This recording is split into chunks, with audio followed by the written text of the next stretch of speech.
नमस्कार, बहुत बहुत स्वागत है आप सभी का। आप देख रहे हैं हमारे ये विशेष कार्यक्रम नया सवेरा। आपके साथ मैं हूं शहला निगार।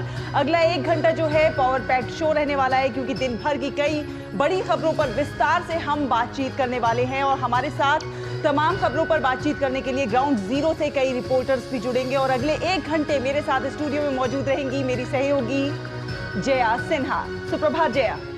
Good morning Shaila.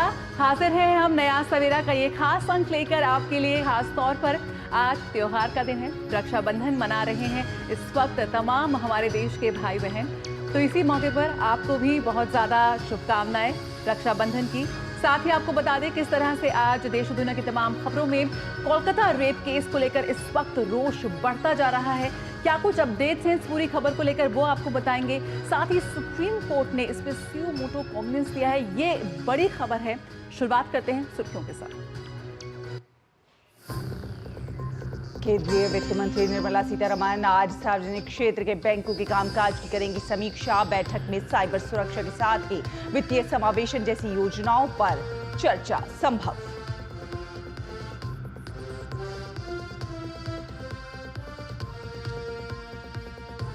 कोलकाता दुष्कर्म और हत्या मामले को लेकर पूरे देश में विरोध प्रदर्शन जारी। दिल्ली के रेजिडेंट डॉक्टर्स आज स्वास्थ्य मंत्रालय के सामने सड़क पर देंगे मुफ्त ओपीडी सेवाएं।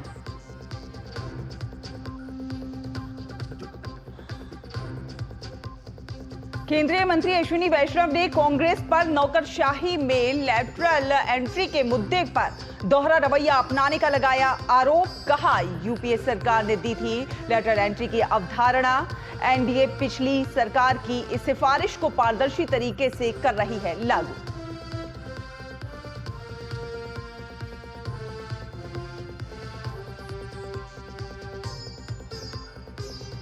हिंदू समुदाय पर अत्याचार के खिलाफ बांग्लादेशी प्रवासियों ने न्यूयॉर्क में निकाली रैली। बांग्लादेश में हिंदुओं पर हो रहे अत्याचार की ओर ध्यान आकर्षित करना है उद्देश्य।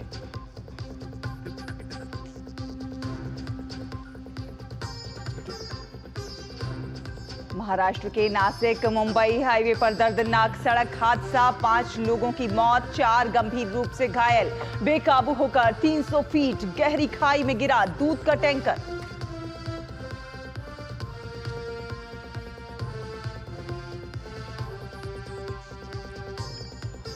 उनतीस जून को शुरू हुई अमरनाथ यात्रा आज होगी संपन्न। इस वर्ष 5 लाख से ज्यादा श्रद्धालुओं ने किए बाबा बर्फानी के दर्शन।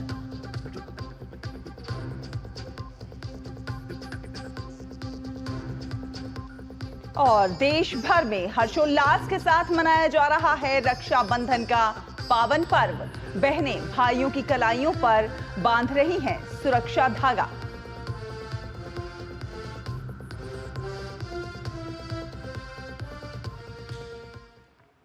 तो आइए खबरों की शुरुआत करते हैं। सबसे पहले बात करें तो केंद्रीय वित्त मंत्री निर्मला सीतारमण आज सार्वजनिक क्षेत्र के बैंकों और क्षेत्रीय ग्रामीण बैंकों के साथ समीक्षा बैठक करेंगी।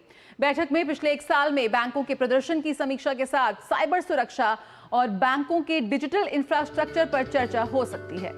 और इसके साथ ही समीक्षा बैठक में वित्तीय समावेशन योजनाओं जैसे कि प्रधानमंत्री जनधन योजना, प्रधानमंत्री जीवन ज्योति बीमा योजना, प्रधानमंत्री सुरक्षा बीमा योजना, अटल पेंशन योजना, प्रधानमंत्री मुद्रा योजना आदि पर भी चर्चा होने की है संभावना। बैठक में बैंकों के डिपॉजिट में वृद्धि, क्रेडिट डिपॉजिट रेशियो और एसेट क्वालिटी समेत कई वित्तीय स्थिति के प्रमुख मानकों पर फोकस रहेगा। बैठक में वित्त मंत्री के अलावा वित्त मंत्रालय के अधिकारी और सरकारी बैंकों व क्षेत्रीय ग्रामीण बैंकों के अधिकारी भी शामिल होंगे।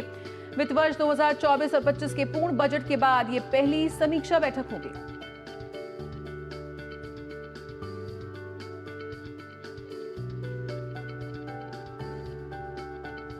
और सूचना एवं प्रसारण मंत्री अश्विनी वैष्णव ने कांग्रेस पर नौकरशाही में लैटरल एंट्री के मुद्दे पर दोहरा रवैया अपनाने का आरोप लगाया है। हाल ही में संघ लोक सेवा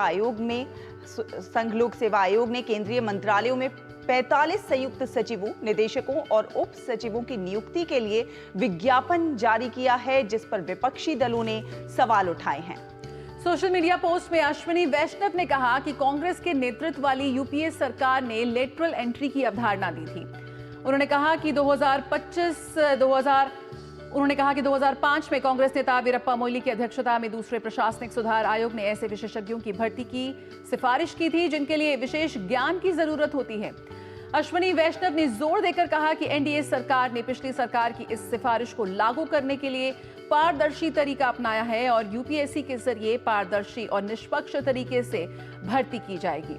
उन्होंने इस बात पर यह भी कहा कि इससे प्रशासन में सुधार होगा और इससे पहले लोकसभा में विपक्ष के नेता राहुल गांधी ने इस मुद्दे पर सरकार की आलोचना करते हुए कहा था कि इस कदम से देश में आरक्षण नीति पर प्रतिकूल प्रभाव पड़ेगा।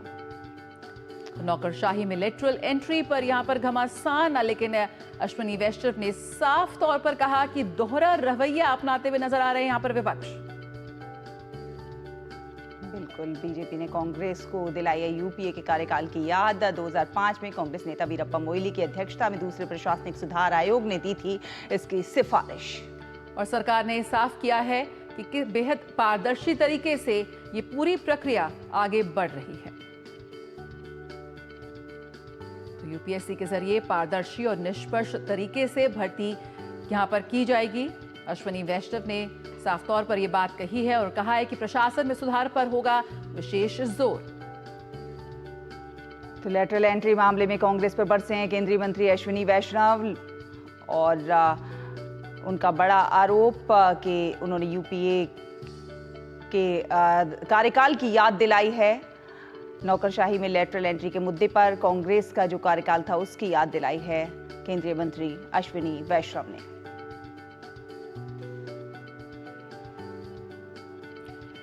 तो 2005 में कांग्रेस ने ही दूसरे प्रशासनिक सुधार आयोग की सिफारिश की थी और उसी को यहां पर उन्होंने अमल किया है।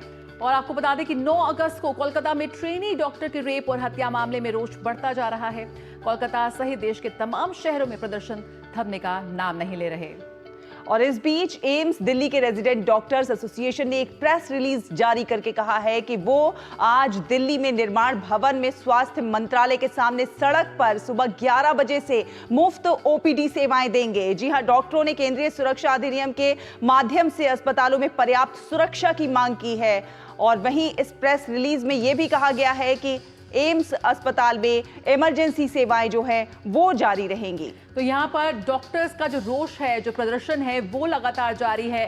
और इस बीच यहाँ पर दिल्ली में रेजिडेंट डॉक्टर्स ने एक प्रेस रिलीज जारी की है और कहा है कि वो आज सड़क पर ओपीडी सेवाएं देंगी स्वास्थ्य मंत्रालय के बाहर। और दिल्ली समेत देश भर में इस पूरी घटना को लेकर जो रोष है वो यहाँ पर बढ़ता जा रहा है। बिल्कुल, रोष पर्याप्त है, गुस्सा उबल रहा है और देश भर में प्रदर्शन हो रहे हैं। दिल्ली समेत कोलकाता समेत तमाम जगहों पर ये प्रदर्शन देखने को मिल रहे हैं। डॉक्टर्स भी गुस्से में हैं, आम जन भी गुस्से से भरे हुए हैं। बिल्कुल, और इस पूरे खबर पर, इस पूरे मामले पर सुप्रीम कोर्ट ने सो मोटो कॉग्निजेंस लिया है। ये बड़ी खबर है। इस पर सुप्रीम कोर्ट यहां पर सुनवाई करेगा। देश भर से जो तस्वीरें लगातार आप देख रहे हैं जिसमें कि रोष नजर आ रहा है आम लोगों का, खासतौर पर डॉक्टर्स का भी, तमाम उन लोगों का जो यहां पर साफ तौर पर सरकार की जो ढिलाई है और जो उस तरह से उनका रवैया सामने आया है बंगाल सरकार का, उस पे सवाल उठाते नजर आ रहे हैं। और सीबीआई अब इस मामले की तेजी से जांच कर रही है। तो सुप्रीम कोर्ट ने भी इस मामले पर स्वतः संज्ञान लिया है और सर्वोच्च अदालत अब 20 अगस्त को इस पूरे मामले की सुनवाई करेगी। और इस बीच पूरे मामले पर ममता सरकार और बंगाल पुलिस के खिलाफ अब टीएमसी के भीतर से आवाजें उठने लगी हैं, जिसको लेकर सियासत भी अब काफी गर्मा गई है। और इस बीच देश के 70 से ज्यादा पद्म पुरस्कारों से सम्मानित डॉक्टर्स ने भी प्रधानमंत्री नरेंद्र मोदी को चिट्ठी लिखकर सख्त कानून की वकालत की है। देश के तमाम शहरों की ये वो तस्वीरें हैं जो ये बता रही हैं कि कोलकाता में महिला डॉक्टर के साथ हुए जघन्य अपराध का गुस्सा अभी तक शांत नहीं हुआ है और मृत महिला डॉक्टर को इंसाफ मिलने तक ये प्रदर्शन जारी रहेगा। दिल्ली एम्स के डॉक्टर भी न्याय की इस लड़ाई में शामिल हुए और ह्यूमन चेन बनाया। बंगाल पुलिस की जांच पर सवाल उठने के बाद मामला अब सीबीआई के हाथों में है। सीबीआई की टीम ने रविवार को भी जांच जारी रखी। सीबीआई की टीम फिर से आरजीकर अस्पताल पहुंची, जहां पर महिला डॉक्टर के साथ दरिंदगी की गई थी। सीबीआई टीम ने आरजीकर मेडिकल कॉलेज और अस्पताल के आपातकालीन वार्ड में 3D लेजर मैपिंग की। सीबीआई ने आरजीकर मेडिकल कॉलेज के पूर्व प्रिंसिपल डॉक्टर संदीप घोष से पूछताछ भी की और घटना को लेकर तमाम कड़ियों को जोड़ा जा रहा है। हत्याकांड के मुख्य आरोपी संजय रॉय की मनोवैज्ञानिक जांच भी की गई है। बंगाल भाजपा के कई नेता पुलिस की सुसाइड थ्योरी पर सवाल उठा रहे हैं, तो भाजपा नेता शुभेंदु अधिकारी ने पीड़िता का विसरा बदलने का दावा भी किया। इस बीच ममता बनर्जी जहां राजनीतिक विरोधियों के निशाने पर हैं, तो वहीं वो अपनी ही पार्टी के लोगों के निशाने पर भी आ गई हैं। टीएमसी सांसद शुभेंदु शेखर रॉय ने ममता सरकार और बंगाल पुलिस की कार्यप्रणाली पर सवाल खड़े किए, तो बंगाल पुलिस ने उन्हें गलत सूचना फैलाने के आरोप में समन भेज दिया। बंगाल पुलिस ने भाजपा सांसद लोकेश चटर्जी को भी इन्हीं आरोपों में समन किया है। पूरा देश जस्टिस मांग रहा है, पूरा पश्चिम बंगाल रास्ते के ऊपर खड़ा हो गया जस्टिस मांगने के लिए। तो वो लोग का वो काम नहीं है जो सीबीआई को मदद करे, सीबीआई को सपोर्ट करे। Spineless police. Honourable MP Shubhendu Shekhar Rai ji जो ट्वीट किया, पुलिस कमिश्नर को कस्टोडियल इंटरोगेशन चाहिए, ये जो डिमांड है इसको हम ऑपोज कर रहे हैं। जिस तरह से कोलकाता में महिला डॉक्टर के साथ हुई दरिंदगी के बाद ममता सरकार की कार्यशैली रही है, उसे लेकर भाजपा समेत विपक्षी दल लगातार ममता बनर्जी को घेर रहे हैं और ममता सरकार पर सबूतों को नष्ट करने का आरोप भी लगा रहे हैं।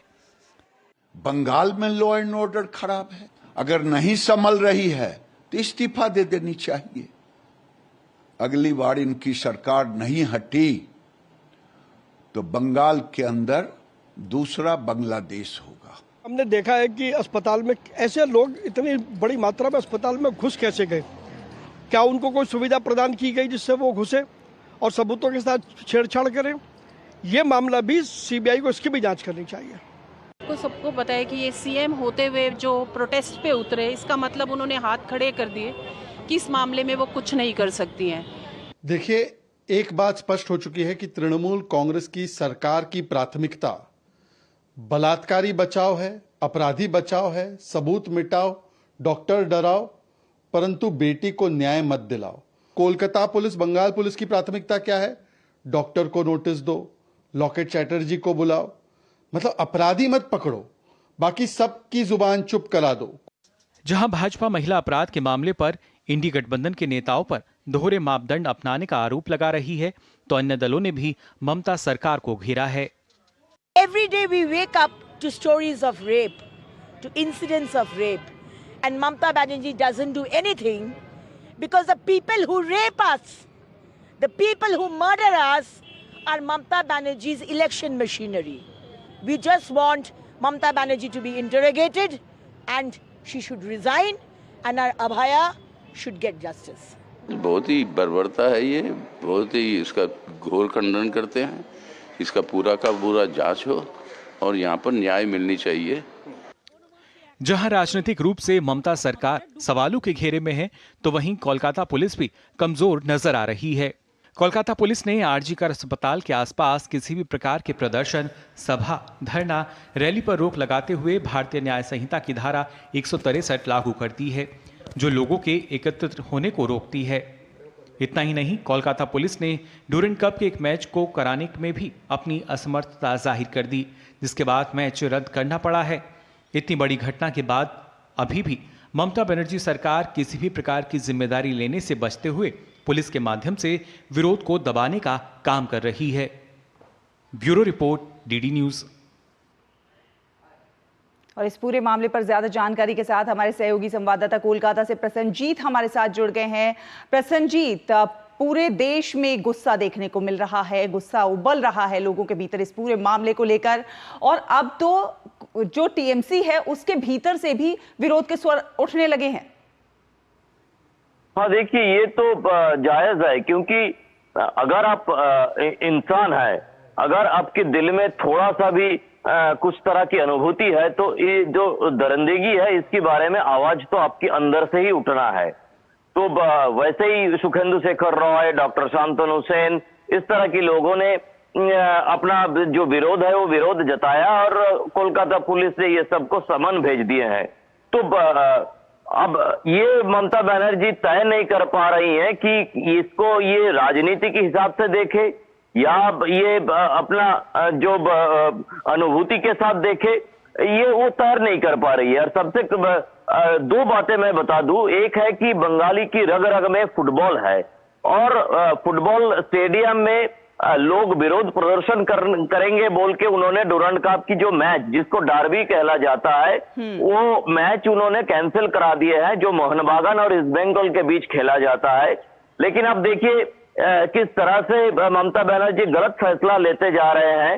एक तो है कि उन्होंने 1.5 घंटा की ये मैच कैंसिल कर दिया, लेकिन उसके बदले में हजारों संख्या में कई माने पिछले 100 सालों से ये ईस्ट बंगाल और मोहन बागान समर्थकों के बीच में जो दूरी हम देखते थे, ये सब साथ में आ गए। और कल वो जो स्टेडियम है, उस स्टेडियम के आसपास इन्होंने 5-6 घंटे तक अपना जो विरोध है वो विरोध प्रदर्शन किया।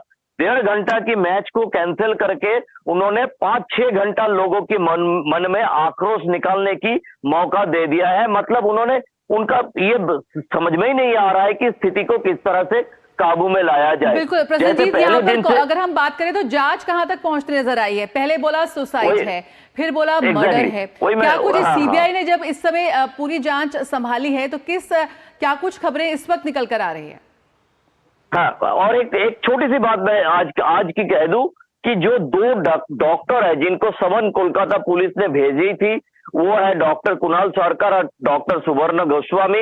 इन लोगों की समर्थन में आज दोपहर 2 बजे सारे के सारे डॉक्टर इन दोनों डॉक्टर के साथ कोलकाता पुलिस हेडक्वार्टर लाल बाजार तक कूच करेंगे। ये यहाँ तक मुझे कहना था। दूसरी बात है, आप जांच के बारे में बताया कि जिस तरह से सीबीआई ने चारों तरफ से इस जांच को घेरने की कोशिश में है, हमें लगता है कि 1-2 दिन में इसका एक नतीजा सीबीआई की तरफ से निकल आएगा। क्योंकि ये जो घटना की जगह है, मतलब क्राइम सीन है, क्राइम सीन में इन्होंने 3D स्कैनर से अपने और बाकी जो आधुनिक प्रयुक्ति है, ये सब इस्तेमाल करते हुए इन्होंने अपना पूरी तरह से तहकीकात किया है और उन सारे लोगों को बुलाकर बात किया है जो उस 9 तारीख की रात को 8-9 तारीख की रात ड्यूटी में थे, और जो पीड़िता है उनके जो सहेलियां हैं और बाकी दोस्त है उनके साथ बात किया है। और साथ में डॉक्टर संदीप घोष जो कॉलेज के प्रिंसिपल होते हुए बात को सुसाइड की तरफ घुमाने की कोशिश किए, उनके साथ जो इंटरोगेशन है वो लगातार 3 दिन से जारी है। आज 4था दिन, आज भी शायद उनको बुलाया जाएगा। तो चारों तरफ से सीबीआई अपना काम पे जुटे हुए हैं और हो सकता है अगले 1-2 दिन में इसका कोई नतीजा निकले। प्रसन्नजीत, जिस प्रकार से सुप्रीम कोर्ट ने स्वतः संज्ञान लिया है, इससे भी कहीं ना कहीं एक उम्मीद बंधी है कि कुछ ना कुछ निष्कर्ष निकलकर सामने आएगा और कुछ रूल्स भी इस तरह के बनाए जाएंगे जिससे जो है डॉक्टर्स की सुरक्षा जो है वो सुनिश्चित की जा सके। हाँ, देखिए, ये कल जब सुप्रीम कोर्ट की ये खबर सबके पास आया तो सबका ये सुकून है कि कम से कम जो पहले कोलकाता हाई कोर्ट, उसके बाद सुप्रीम कोर्ट, ये सब ने सुओ मोटो संज्ञान लेने की मतलब ये है कि केस की जो और घटना की जो गंभीरता है, ये सब लोग समझ पाए, पहली बात।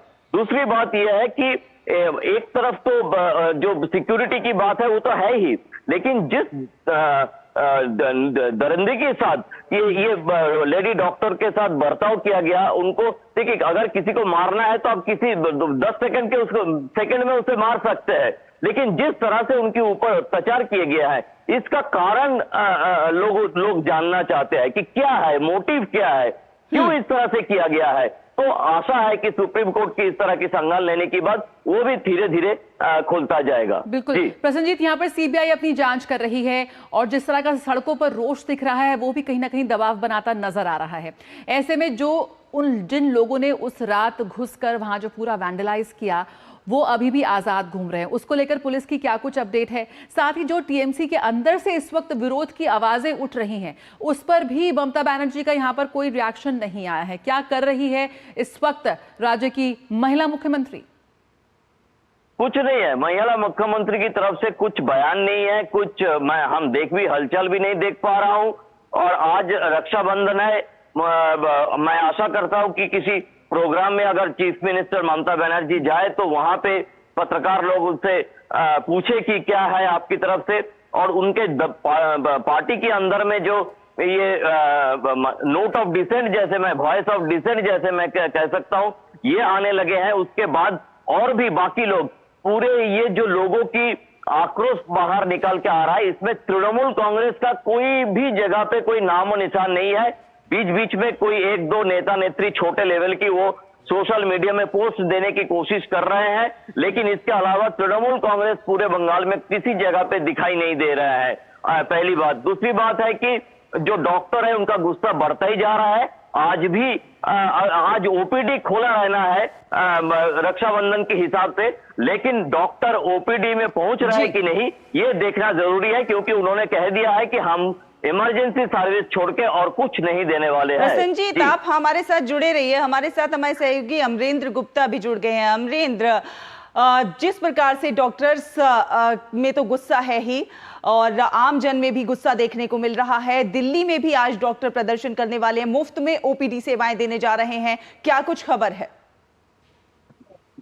देखिए, जिस तरह से कोलकाता की घटना को लेकर डॉक्टरों में आक्रोश है और डॉक्टर लगातार सड़कों पे हैं, और आज जो डॉक्टरों के प्रेसिडेंट एसोसिएशन ने जो बताया है उसके मुताबिक वो लोग आज सुबह 9 बजे से जितने भी 8 आरडीएज और आईएमए, डीएमए और सौदा के सभी जो डॉक्टर्स हैं वो लोग सब 9 बजे अपने ओपीडी के बाहर इकट्ठे होंगे, वहां पे अपना विरोध दर्ज कराएंगे, और उसके बाद वो सभी लोग जो डॉक्टर हैं वो हजारों की संख्या में निर्माण भवन जाएंगे और वहां पे वो लोग प्रॉपर मरीजों को देखेंगे। जैसा कि उन्होंने कल देर रात को अपने एक बयान में कहा है, उन्होंने ये कहा है कि वो 36 तरह की जो सेवाएं हैं वो सांकेतिक तौर पर निर्माण भवन यानी कि स्वास्थ्य मंत्रालय के गेट के सामने मरीजों को सेवाएं देंगे। और इससे पहले अगर मैं आपको बता दूं कि इस धरने में सबसे बड़ी बात अगर आपने कल देखी होगी, कल एक बड़ा उन्होंने प्रदर्शन किया और राजीव मेट्रो का जो गेट नंबर 1 है वहां पर उन्होंने मानव श्रृंखला बना के तकरीबन 2.5 घंटे जनता को ये मैसेज देने का प्रयास किया कि ये जो प्रोटेस्ट है ये हमारा प्रोटेस्ट नहीं है, इसमें जनता का भी उन्हें साथ मिले। और इसके लिए उन्होंने आउटर सर्कल जो कनाट प्लेस का गेट नंबर 1 का आउटर सर्कल है उसके चारों तरफ घूम के उन्होंने अपना प्रोटेस्ट दर्ज कराया। इसके अलावा उन्होंने कैंडल मार्च भी किया और उनका एक साफ तौर पर मैसेज था कि हमारी लड़ाई तब तक जारी रहेगी जब तक इस मामले में न्याय नहीं मिलता। और जो 3 मांगे थी कल जब ये प्रोटेस्ट चल रहा था दोपहर में स्वास्थ्य मंत्रालय के अधिकारियों से ही जो इनके प्रतिनिधि मंडल है उनके अधिकारियों की मुलाकात हुई और इन्होंने एक बार फिर से अपनी मांगे दी और उसमें वो 3 जो अहम मांगे वो ही बार बार सामने आ रही है। उनका पहला कहना है कि इस मामले की लगातार निष्पक्ष जांच हो और इस मामले को जल्द से जल्द सॉल्व किया जाए, फास्ट ट्रैक कोर्ट में लेके जाया जाए और दोषियों को सजा मिले और जो पीड़ित परिवार है उनको मुआवजा, सम्मान पूर्वक मुआवजा मिले। उनकी पहली एक ये मांग है। दूसरी उनकी एक अहम मांग जो लगातार जिस दिन से प्रोटेस्ट हो रहा है उस दिन से आप देखने को मिला होगा कि वो लगातार एक सेफ एनवायरनमेंट की बात कर रहे हैं, यानी कि जो डॉक्टर्स काम करते हैं, जो महिला फीमेल डॉक्टर्स काम करती है हॉस्पिटल या मेडिकल कॉलेज में,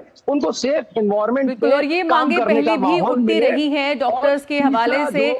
अमरेंद्र, फिलहाल आपको रोकना चाहेंगे। बिल्कुल, बहुत बहुत शुक्रिया अमरेंद्र और प्रसन्नजीत, दोनों ही हमारे संवाददाता जुड़े। इस पूरे मुद्दे को लेकर, इस पूरी घटना को लेकर इस वक्त पूरे देश में रोष है और जिस तरह से डॉक्टर्स के साथ साथ आम जन भी सड़कों पर निकल कर आ रहे हैं, एक आंदोलन का रूप लेता नजर आ रहा है। ये पूरा जो घटना हुई है, उम्मीद यही करते हैं कि जो बंगाल सरकार है वो जरूर इस पर जागेगी और तुरंत कार्रवाई की जो बात हो रही है, सख्त कार्रवाई की जो बात हो रही है वो निकल कर सामने आएगी। फिलहाल एक छोटा सा ब्रेक, जल्द हाजिर होंगे। देखते रहिए नया सवेरा।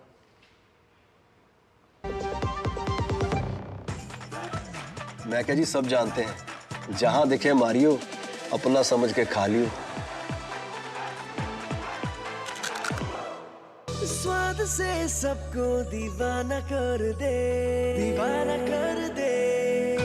पता का चाय, गजब का स्वाद। सुरक्षा की गारंटी हर चीज में जरूरी है, चाहे वो मुश्किल स्टंट हो या अच्छी फसल। इसीलिए ले आइए IIL के ट्रैक्टर ब्रांड का शिनबा, जो देता है सुंडी और ट्रिप से सुरक्षा की गारंटी। मुथूट फाइनेंस से गोल्ड लोन लेते हुए कोई डाउट नहीं है, क्योंकि यहाँ है पूरी ट्रांसपेरेंसी, 100% भरोसा और सुरक्षा। तभी तो मुथूट फाइनेंस है भरोसा इंडिया का। तो गोल्ड लोन लेने के लिए कॉल करें 1-800-313-1212। बात जब पीढ़ियों के लिए बनने वाले घर की हो तो जिम्मेदारी बड़ी हो जाती है। गैलेंट समझता है ये जिम्मेदारी। अब डबल M रिब्स के साथ गैलेंट एडवांस TMT रीबार, निर्माण का रियल हीरो। ब्रेक के बाद स्वागत है आप सभी का। आप देख रहे हैं नया सवेरा। और आज नई दिल्ली में नेपाल की विदेश मंत्री आरजू राणा देबा विदेश मंत्री डॉक्टर एस जयशंकर से मुलाकात करेंगी। डॉक्टर देबा भारत की 5 दिन की यात्रा पर कल नई दिल्ली पहुंची थी। विदेश मंत्रालय ने एक बयान में कहा है कि उनकी ये यात्रा भारत और नेपाल के बीच नियमित उच्च स्तरीय आदान प्रदान की परंपरा के अनुरूप है। मंत्रालय ने कहा कि नेपाल भारत की पड़ोसी प्रथम नीति में प्राथमिकता वाला देश है। इसमें कहा गया है कि इस यात्रा से दोनों देशों को द्विपक्षीय सहयोग में प्रगति पर चर्चा और समीक्षा करने का अवसर मिलेगा और संबंधों को आगे बढ़ाने में मददगार साबित होगा। और जापान की विदेश मंत्री योको कामिकावा आज से भारत के दौरे पर रहेंगी। विदेश मंत्री योको कामिकावा दोनों देशों के बीच होने वाली मंत्री स्तरीय 2+2 वार्ता में हिस्सा लेंगी। भारत और जापान के रक्षा और विदेश मंत्रियों की तीसरी बैठक नई दिल्ली में मंगलवार को होगी। विदेश मंत्रालय ने एक बयान में कहा है कि बैठक में रक्षा मंत्री राजनाथ सिंह और विदेश मंत्री डॉक्टर एस जयशंकर हिस्सा लेंगे। जापान की ओर से विदेश मंत्री योको कामिकावा और रक्षा मंत्री मिनोरू केहारा बैठक में शामिल होंगे। दोनों देशों के रक्षा और विदेश मंत्रियों की पिछली 2 बैठकें 2019 में नई दिल्ली में और 2022 में टोक्यो में हो चुकी है। विदेश मंत्रालय के प्रवक्ता रणधीर जायसवाल ने कहा कि जापान भारत के लिए बेहद महत्वपूर्ण देश है। दोनों देशों के बीच रक्षा और विदेश मंत्रियों की बैठक की शुरुआत आपसी सुरक्षा और रक्षा सहयोग प्रगाढ़ करने के उद्देश्य से की गई है। भारत, अमेरिका, ऑस्ट्रेलिया और रूस के रक्षा और विदेश मंत्री के साथ भी एक साथ बैठकें करता रहा है।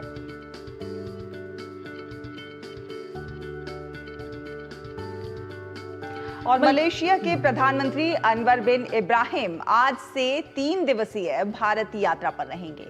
प्रधानमंत्री के रूप में अनवर इब्राहिम की ये पहली यात्रा होगी। विदेश मंत्रालय ने कहा है कि अनवर बिन इब्राहिम कल प्रधानमंत्री नरेंद्र मोदी के साथ द्विपक्षीय वार्ता करेंगे। अपनी यात्रा के दौरान वे राष्ट्रपति द्रौपदी मुर्मू और विदेश मंत्री डॉक्टर एस जयशंकर से भी मुलाकात करेंगे।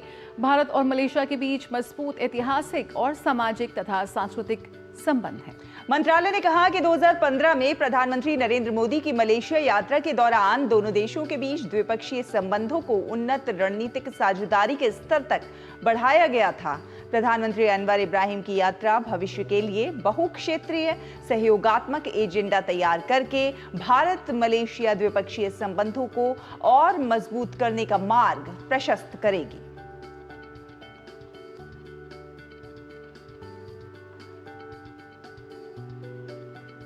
अगली खबर महाराष्ट्र से, जिसके नासिक में कल एक दूध के टैंकर के गहरी खाई में गिरने से 5 लोगों की मौत हो गई और 4 अन्य गंभीर रूप से घायल हुए हैं।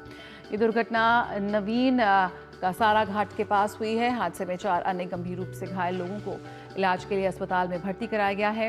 हादसे की सूचना मिलते ही आपदा प्रबंधन दल मौके पर पहुंचा और राहत कार्य शुरू किया गया। क्षेत्र में भारी बारिश के कारण बचाव कार्य में बाधाएं आ रही थी। रस्सी की मदद से आपदा प्रबंधन दल के कर्मी नीचे उतरे और गंभीर रूप से घायल 4 लोगों को खाई से बाहर निकाला। और इसके बाद घायलों को एम्बुलेंस द्वारा तत्काल कसारा ग्रामीण अस्पताल में भर्ती कराया गया, जहां पर उनका इलाज चल रहा है। तो महाराष्ट्र से खबर, नासिक मुंबई हाईवे पर ये दूध का टैंकर खाई में गिरा। और रुकेंगे एक छोटे से ब्रेक के लिए। खबरों का सिलसिला जारी रहेगा, बने रहिए नया सवेरा के साथ। बात जब पीढ़ियों के लिए बनने वाले घर की हो तो जिम्मेदारी बड़ी हो जाती है। गैलेंट समझता है ये जिम्मेदारी। अब डबल एम रिब्स के साथ गैलेंट एडवांस TMT रीबार, निर्माण का रियल हीरो। सुरक्षा की गारंटी हर चीज में जरूरी है, चाहे वो मुश्किल स्टंट हो या अच्छी फसल। इसीलिए ले आइए IIL के ट्रैक्टर ब्रांड का शिनबार, जो देता है सुंडी और ट्रिप से सुरक्षा की गारंटी।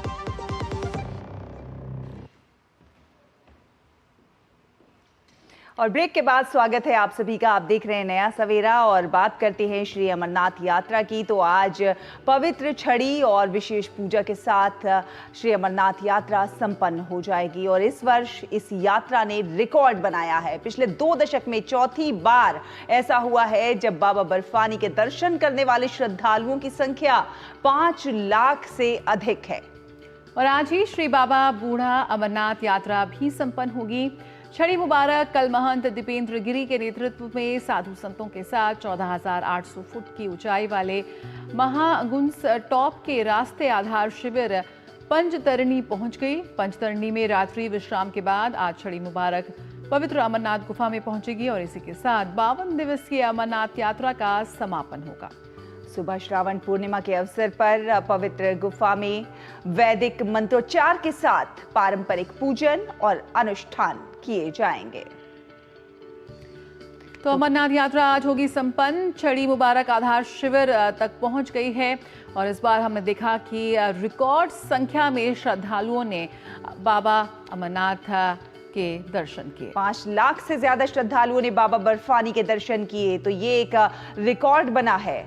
और आज अमरनाथ यात्रा का समापन होगा। 52 दिवसीय अमरनाथ यात्रा का समापन आज होगा।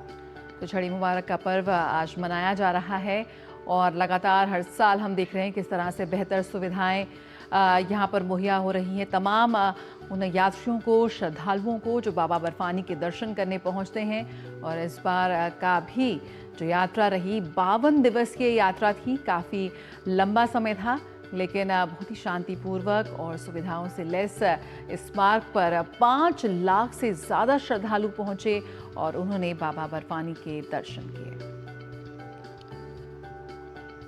दूसरी अमरनाथ यात्रा का आज समापन होगा और आपको बता दें कि छड़ी मुबारक आधार शिविर पंचतरणी पहुंची है। 5 लाख से ज़्यादा श्रद्धालुओं ने बाबा बर्फानी के दर्शन करके एक नया रिकॉर्ड बनाया है।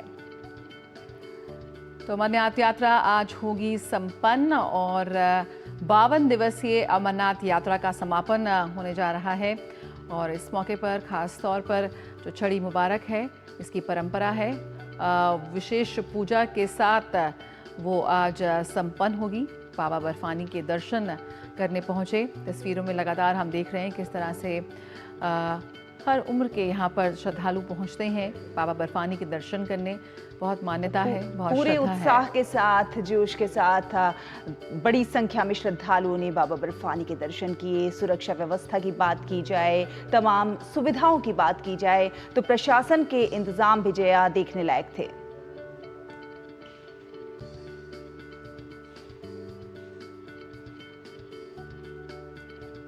तो अमरनाथ यात्रा का आज होगा समापन और इस बार यहाँ पर एक रिकॉर्ड कायम हुआ है जब इतनी ज़्यादा संख्या में श्रद्धालुओं ने बाबा बर्फानी के दर्शन किए। बताया जा रहा है कि 5 लाख से ज़्यादा श्रद्धालु पहुँचे बाबा बर्फानी के दर्शन करने। और इतनी बड़ी संख्या में जब श्रद्धालु पहुंचते हैं तो एक बड़ा काम होता है जो मैनेजमेंट का, किस तरह से इन तमाम श्रद्धालुओं को कोई भी मुश्किल ना हो, परेशानी ना हो। किस तरह से इस बार की यात्रा बेहद ऐतिहासिक रही, आइए जानते हैं। श्रीनगर से हमारे संवाददाता शब्बीर डार जुड़ गए हैं। जी शब्बीर, आज बाबा बर्फानी की जो यात्रा है उसका समापन होने जा रहा है, क्या कुछ आप साझा करना चाहेंगे? क्या कुछ इंतजाम और विशेष पूजा का भी आज इंतजाम किया गया है? जी, आज सवेरे ही जो छड़ी मुबारक है वो वहाँ बर्फानी गुफा में पहुँच गई है और वहाँ पे जो है जो लास्ट प्रेयर्स है जो वहाँ पे उन्होंने जो साधुज हैं जपिंदर गिरी के लीडरशिप में जो महंत है उनकी लीडरशिप में वहाँ पे पहुँचे और वहाँ पे जो आज सवेरे जो वहाँ पे पूजा हुई है। और इसके साथ ही ये यात्रा 52 डेज की जो लंबी यात्रा थी जिसमें 5 लाख से ज़्यादा जो डिवोटीज है उन्होंने वहाँ पे दर्शन किए हैं। इस यात्रा का आज के दिन में जो श्रावण पूर्णिमा है, आज के दिन में उसका जो कंक्लूड हो गई है ये यात्रा। और ये बताते चलूँ कि ये यात्रा जो है बिल्कुल पीसफुल अंदाज में इनेकाद की गई और इसमें जो लोगों का, जो जायरीन का, जो डिवोटीज का जो इसमें जो पार्टिसिपेशन रही वो काफ़ी ज़्यादा रही। काफ़ी सालों के बाद 5 लाख से ज़्यादा जो डिवोटीज है उन्होंने वहाँ पे दर्शन किए हैं। और यहाँ पे प्रशासन ने हर एक इंतजाम रखा था, चाहे वो स्वास्थ्य का हो या सिक्योरिटी अरेंजमेंट्स हैं या खान पान का हो या ट्रैक में जो है, क्योंकि हिली एरिया है वहाँ पे जो जाने का जो रास्ता है उसको स्मूथ बनाया था। और हर एक जगह पे हर एक फैसिलिटीज अवेलेबल रखी गई थी ताकि जो डिवोटीज है, जो पिलग्रिम्स हैं, उनको एक खुशनुमा माहौल में वो यात्रा करें। और कश्मीर के हवाले से जो ये यात्रा बड़ी महत्वपूर्ण है क्योंकि कश्मीर के कल्चर और संस्कृति का एक हिस्सा है ये यात्रा है, क्योंकि यात्रा बिल्कुल एक हिंदू श्राइन है एक टॉप हिमालयस पे। और वहाँ पे जो सारे जो फैसिलिटीज़ है वो यहाँ के लोकल लोग चाहे वो घोड़े वाले हो या बाकी जो लोग हैं, और प्रशासन इसमें काफी जो फैसिलिटीज है लोगों के, आम लोगों के साथ साथ इस यात्रा को महत्वपूर्ण बनाने में बिल्कुल प्रशासन का तो शब्बीर सहयोग होता ही है और प्रशासन तमाम सुरक्षा सुविधाएं मुहैया कराता है, लेकिन जो आम जन है, वहां के जो लोकल्स हैं, वो भी एक गंगा जमनी तहजीब को निभाते हुए जिस तरह से इस यात्रा को सुगम और सुलभ बनाते हैं, वो भी अपने आप में प्रशंसनीय है। बहुत बहुत धन्यवाद हमारे साथ जुड़ने के लिए और ये तमाम अपडेट हमारे दर्शकों से साझा करने के लिए। तो बिल्कुल सावन का आज अंतिम सोमवार का दिन है, बर्फानी की जो यात्रा है वो समाप्त हो रही है और देश भर में इस वक्त हम रक्षाबंधन का जो उल्लास है वो भी देख पा रहे हैं। भाई बहनों के बीच का विशेष प्रेम का प्रतीक रक्षाबंधन का त्योहार आज पूरे देश में मनाया जा रहा है और इस अवसर पर बहनें अपने भाइयों की कलाई पर रंग बिरंगी राखियां बांधती हैं और उनकी समृद्धि और स्वास्थ्य की कामना करती हैं और भाई भी बहनों को उपहार प्रदान करते हुए उनकी रक्षा और हर स्थिति में उनका साथ निभाने का वचन देते हैं। तो राष्ट्रपति द्रौपदी मुर्मू ने रक्षाबंधन के अवसर पर देशवासियों को शुभकामनाएं दी है। राष्ट्रपति ने अपने संदेश में कहा कि ये त्योहार भाइयों और बहनों के बीच अनूठे बंधन का उत्सव है जो प्यार और आपसी विश्वास की भावनाओं को मजबूत करता है। राष्ट्रपति ने यह भी कहा कि ये धार्मिक और सांस्कृतिक सीमाओं से परे देश की विविधता में एकता का प्रतीक है। उन्होंने कहा कि ये त्योहार महिलाओं के अधिकारों की रक्षा के संकल्प को मजबूत करता है।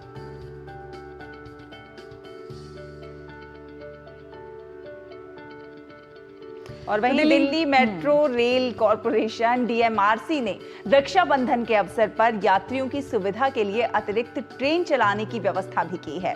दिल्ली मेट्रो ने यात्रियों को ऑनलाइन QR टिकट खरीदने के लिए DMRC momentum 2, WhatsApp, Paytm, Amazon जैसे मोबाइल ऐप का इस्तेमाल करने का आग्रह किया है। भीड़ को देखते हुए अतिरिक्त टिकट काउंटर भी खोलने की व्यवस्था की गई है। तो यहाँ पर दिल्ली मेट्रो की ओर से रक्षाबंधन पर खास इंतजाम किए गए हैं और आज रक्षाबंधन है, चारों तरफ खुशियों का माहौल है। भाई बहन के इस पवित्र बंधन के त्योहार को पूरे भारतवर्ष में हर्षोल्लास के साथ मनाया जा रहा है। आपको दिखाते हैं हमारी सहयोगी संवाददाता डॉक्टर सुयश शर्मा की एक खास रिपोर्ट। आज रक्षाबंधन है और सुबह से ही चारों तरफ तैयारियां शुरू हो चुकी हैं। कोई भाई के यहाँ जाने की तैयारी कर रहा है तो कोई भाई के आने के स्वागत की तैयारी कर रहा है। रक्षाबंधन भाई बहन के प्यार का सबसे खूबसूरत और अनोखा त्योहार। इस त्योहार को क्यों मनाते हैं, इसके ऊपर बहुत सारी कहानियां हैं, कई सारी किंवदंतियां भी इस पर दी गई हैं। इनके बारे में भी आपको बताएंगे और साथ ही ये भी बताएंगे कि आज देश में भिन्न भिन्न जगहों से किस तरीके से रक्षाबंधन लोग मना रहे हैं और कौन कौन सी तस्वीरें हमारे सामने आ रही हैं।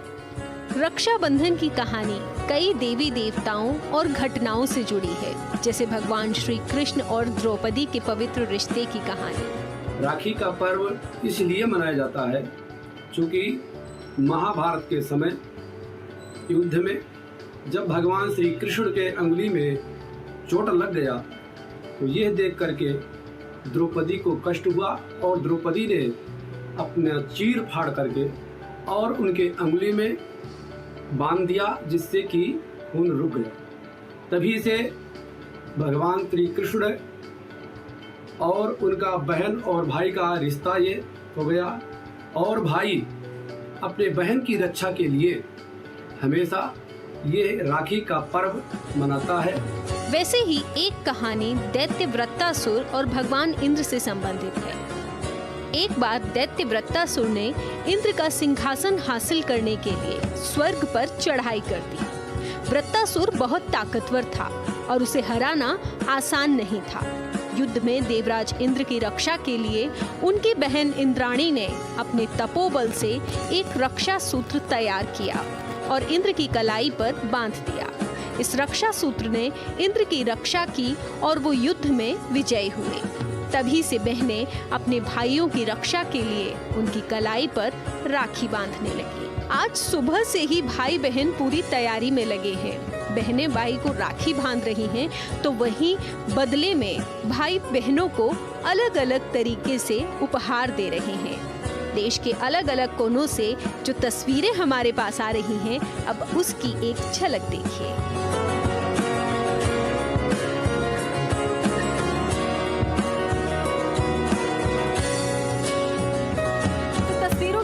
आपने भी देखा कि कैसे भाई बहन एक दूसरे के साथ ये त्योहार मनाते में खुशियां भी बांट रहे हैं। तो यदि आप भी हैं साथ में, तो आप भी इन खुशियों को दुगना कीजिए और इस त्योहार का मजा लीजिए। लेकिन अगर किसी कारणवश आप नहीं जा पाए हैं तो निराश होने की जरूरत नहीं है, क्योंकि आपकी राखी पहुंच गई होगी और यकीनन आपका उपहार भी आप तक आ ही गया होगा। और रहा सवाल साथ रहने का, तो टेक्नोलॉजी ने इतना तो हमें सुविधा दे ही दी है कि हम व्हाट्सएप कॉल करके, वीडियो कॉल करके अपने भाई के नज़दीक पहुंच सकते हैं। तो आप भी जाइए और खुशियों का आनंद लीजिए और बहुत सारी खुशियां और हर्षोल्लास के साथ में आज का ये राखी का पर्व मनाइए। कैमरा पर्सन रमाकांत के साथ मैं डॉक्टर सुयश शर्मा, टीडी न्यूज़, दिल्ली। तो रक्षाबंधन का त्योहार पूरे हर्षोल्लास के साथ मनाया जा रहा है। हमारे संवाददाता चंद्रशेखर इस वक्त हमारे साथ जुड़ गए हैं, आइए उनसे बात करते हैं। चंद्रशेखर, हमने देखा बाजारों में कितनी रौनक नजर आई। रक्षाबंधन के मौके पर डीएमआरसी की तरफ से भी तोहफा दिया जा रहा है दिल्ली वासियों को। क्या कुछ आप हलचल देख रहे हैं इस वक्त दिल्ली की सड़कों पर?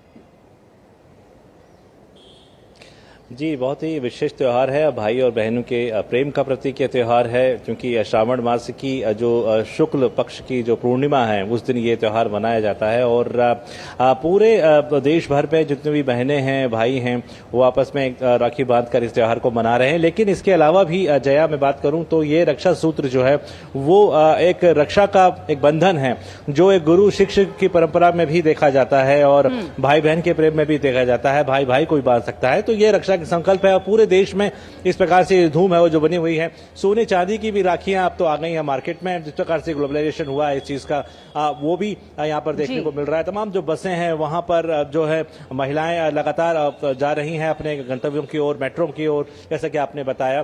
तो ये जो गहमा गहमिया पूरे दिन है, 1:30 बजे से जो है रक्षा सूत्र बांधने का जो कार्यक्रम है, जो विधि विधान से शुरू होगा और ये रात तक जो है वो चलेगा लगातार।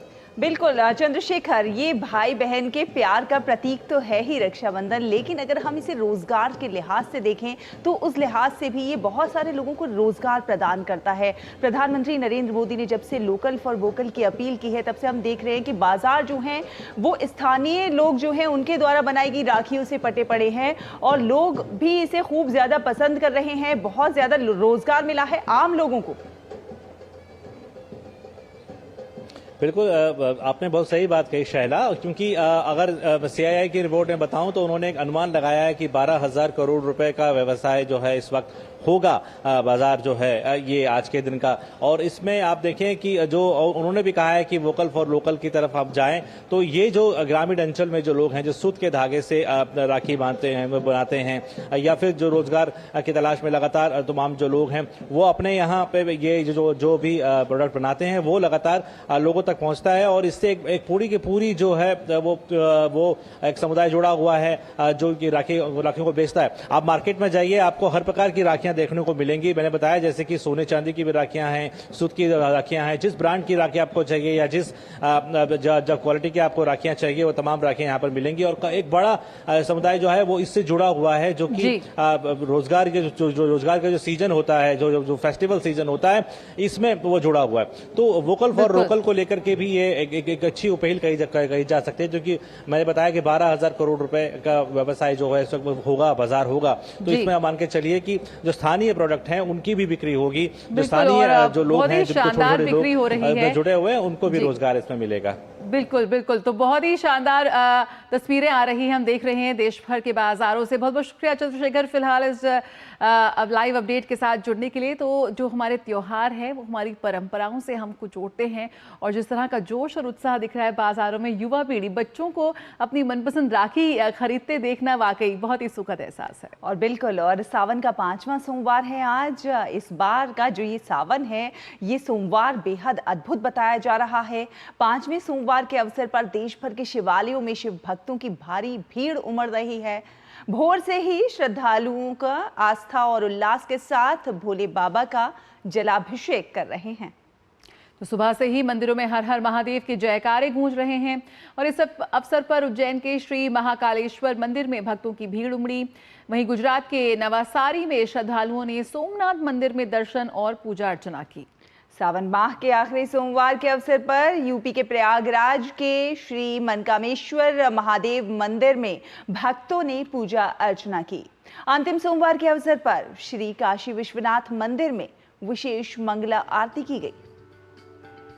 तो सावन का आखिरी सोमवार और देश भर के मंदिरों में भक्तों का हुजूम उमड़ा हुआ है। हम देख रहे हैं तस्वीरों में। रुकेंगे एक छोटे से ब्रेक के लिए, जल्द हाजिर होते हैं। आप बने रहिए नया सवेरा के साथ। इसी जान जो है सारे घर की दुलारी, उसकी सुरक्षा और स्वास्थ्य है हम सबकी जिम्मेदारी। 5 साल से कम उम्र के बच्चों को दस्त से बचाने के लिए तैयार है परिवार। रक्षा, रोकथाम और उपचार। रक्षा के लिए 6 महीने तक बच्चे को सिर्फ माँ का दूध पिलाएं। रोकथाम मतलब साफ घर, साफ टॉयलेट और साफ बर्तन, और खाना बनाने से पहले और शौच या मल साफ करने के बाद हाथ अच्छे से धोएं। उपचार के लिए जब बच्चे को दस्त लगे तो उसे तुरंत ORS का घोल पिलाएं और 2 हफ्ते तक जिंक की गोली दें। दस्त होते ही अपने नजदीकी स्वास्थ्य केंद्र से जल्द संपर्क करें। ORS और जिंक की गोलियां स्वास्थ्य केंद्र पर निशुल्क उपलब्ध हैं। जब बच्चे स्वस्थ रहेंगे तो हंसते मुस्कुराते रहेंगे। याद रहे, दस्त के विरुद्ध तैयार है परिवार। रक्षा, रोकथाम और उपचार।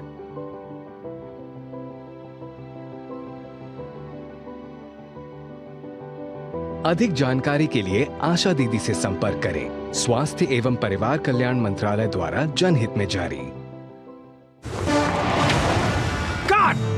सुरक्षा की गारंटी हर चीज में जरूरी है, चाहे वो मुश्किल स्टंट हो या अच्छी फसल। इसीलिए ले आइए IIL के ट्रैक्टर ब्रांड का शिनबा, जो देता है सुंडी और ट्रिप से सुरक्षा की गारंटी। बात जब पीढ़ियों के लिए बनने वाले घर की हो तो जिम्मेदारी बड़ी हो जाती है। गैलेंट समझता है ये जिम्मेदारी। अब MM रिब्स के साथ गैलेंट एडवांस TMT रीबार, निर्माण का रियल हीरो। ब्रेक के बाद स्वागत है आपका। आप देख रहे हैं नया सवेरा, और नया सवेरा में अब बारी है अखबारों की सुर्खियां जानने की।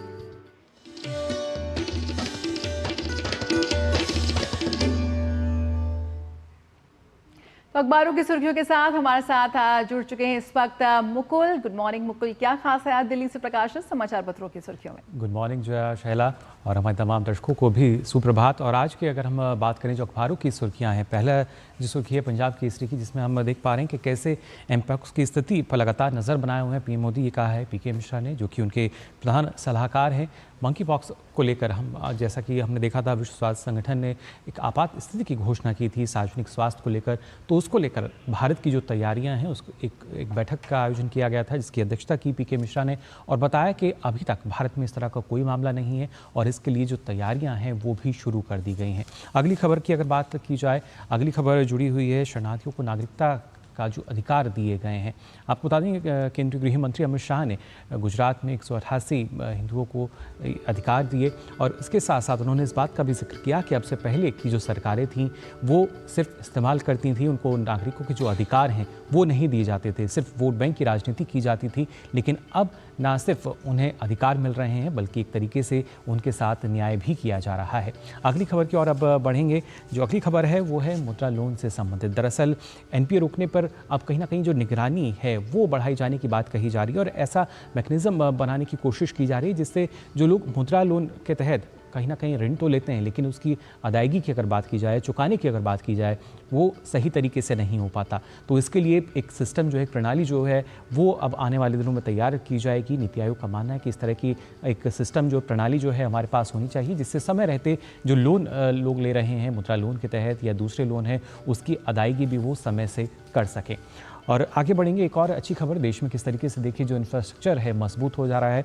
साहिबाबाद से अब 30 मिनट में पूरा होगा मेरठ का सफ़र, यानी 42 किलोमीटर का जो सफ़र है वो केवल 30 मिनट में पूरा हो पाएगा।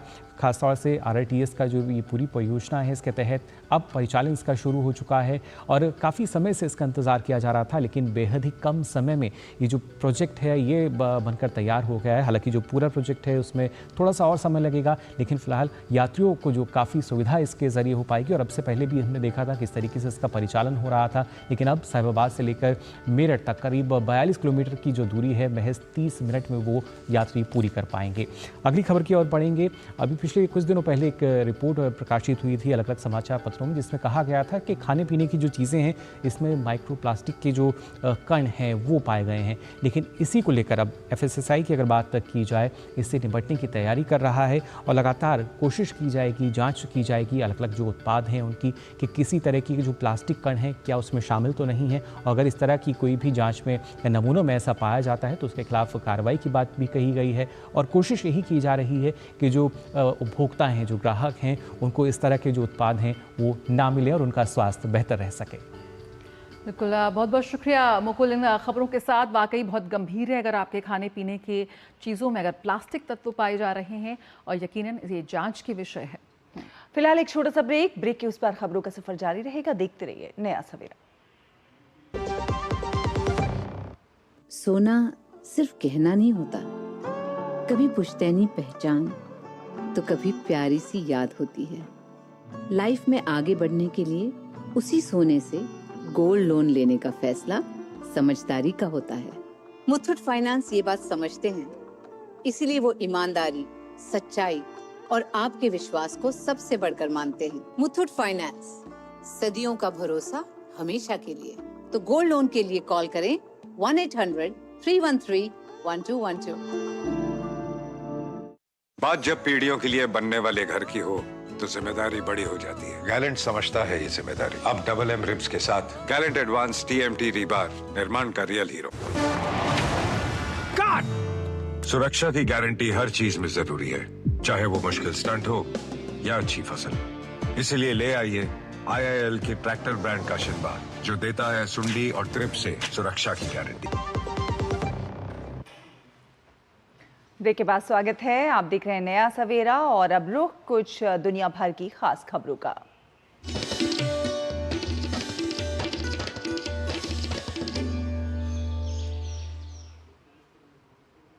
बांग्लादेश में हिंदू समुदाय पर हो रहे अत्याचारों के खिलाफ न्यूयॉर्क की सड़कों पर बांग्लादेशी प्रवासियों ने रैली निकालकर अपना रोष किया प्रकट। रैली में शामिल लोगों ने कहा कि बांग्लादेश में हो रहे हिंदू नरसंहार की ओर वो ध्यान आकर्षित करना चाहते हैं। अमेरिका के न्यूयॉर्क सिटी में इंडिया डे परेड का भव्य आयोजन किया गया, जिसमें अयोध्या के राम मंदिरों सहित 40 से ज्यादा झांकियां निकली। भारतीय लोग तिरंगा लेकर परेड में ढोल बजाते और नाचते दिखे। Bollywood actress Sonakshi Sinha India day parade की ग्रैंड मार्शल थी। खास मेहमानों के तौर पर एक्टर पंकज त्रिपाठी और भाजपा सांसद मनोज तिवारी शामिल हुए। भारत की स्वतंत्रता का जश्न मनाने के लिए न्यूयॉर्क में हर साल इंडिया डे परेड होती है। हमास और इजरायल के बीच जारी युद्ध की ताजा कड़ी में इजरायली हमलों में 28 लोगों की मौत। इजरायल ने ये हमला गाजा में शनिवार रात और रविवार को किया। यूक्रेन ने रूस के कुर्स्क क्षेत्र में एक महत्वपूर्ण पुल को नष्ट कर दिया है तथा पास में ही स्थित एक और पुल पर हमला किया है। वहीं रूस के कुर्स्क क्षेत्र में यूक्रेनी सेना के लगातार हमला करने के बाद रूस के भी जवाबी हमले को कमजोर करने के लिए यूक्रेन ने एक अन्य पुल को निशाना बनाया है। और आइए अब बात कर लेते हैं कारोबार जगत की।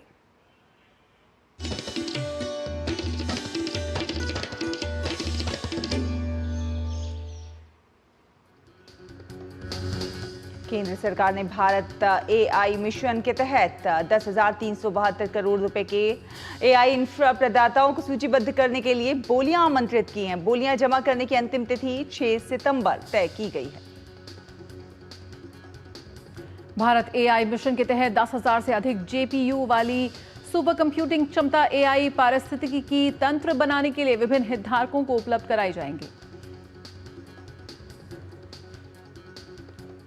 भारत और ऑस्ट्रेलिया के बीच आज से सिडनी में व्यापक मुक्त व्यापार समझौते के लिए अगले दौर की बातचीत शुरू होगी। इस बातचीत में दोनों पक्षों के बीच समझौते से जुड़े कई मुद्दों पर सहमति बनने की संभावना। दोनों देश पहले ही एक अंतरिम समझौता लागू कर चुके हैं। ये बातचीत 19 से 22 अगस्त तक होनी है।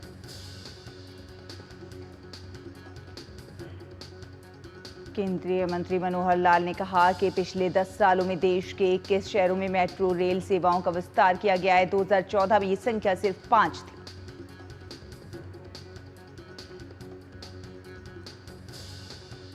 और आइए अब देखते हैं खबरें खेल जगत से।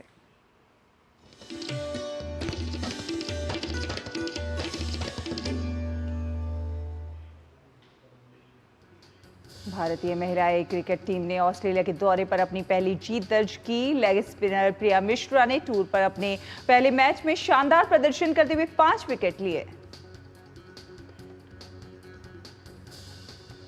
ऑस्ट्रेलिया अपने पहले टेस्ट की 150वीं वर्षगांठ के अवसर पर इंग्लैंड के साथ मेलबर्न क्रिकेट ग्राउंड में एक मैच खेलेगा।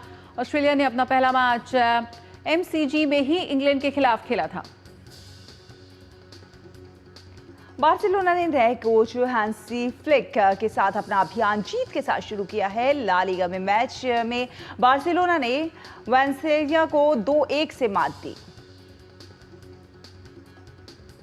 इंटर मिलान 2015 के बाद से सीरिया का पहला ऐसा क्लब बन गया है जिसे चैंपियन बनने के बाद अगले सीजन के पहले मैच में जीत नहीं मिली। इंटर को पहले मैच में जेनुआ के साथ 2-2 से ड्रॉ खेलना पड़ा। कीली हॉजकिंसन ने अब महिलाओं की 800 मीटर दौड़ के विश्व रिकॉर्ड को तोड़ने पर नजर टिका ली है। यह रिकॉर्ड 4 दशक से भी ज्यादा समय से बना हुआ है।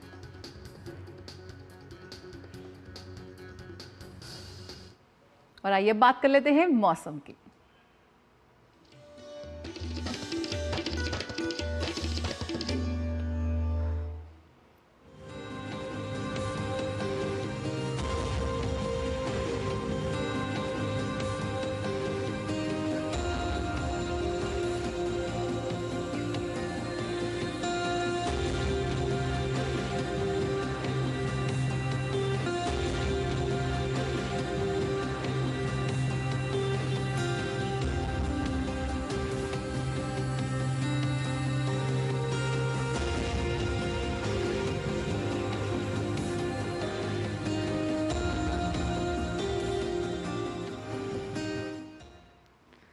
तो इसी के साथ नया सवेरा के आज के इस अंक में बस इतना ही। लेकिन जाने से पहले आपको छोड़ जाते हैं त्रिपुरा के प्रसिद्ध होजागिरी नृत्य की मनमोहक झलकियों के साथ। तो आप लुत्फ उठाइए इस पारंपरिक नृत्य का और हमें दीजिए इजाजत। रक्षाबंधन के त्योहार की एक बार फिर आप सभी को बहुत बहुत शुभकामनाएं। नमस्कार। नमस्कार।